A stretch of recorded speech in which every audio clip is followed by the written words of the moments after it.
How does radio send sound? First, a microphone turns sound into an electrical signal. This signal is converted into radio waves by the transmitter. Radio waves are invisible electromagnetic waves that travel through the air at the speed of light. Radio receivers catch these waves, decode the signal, and turn it back into sound.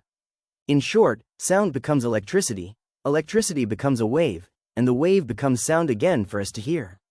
Finally, if you love learning how things work, don't forget to subscribe and like the video. Tune in, and stay curious.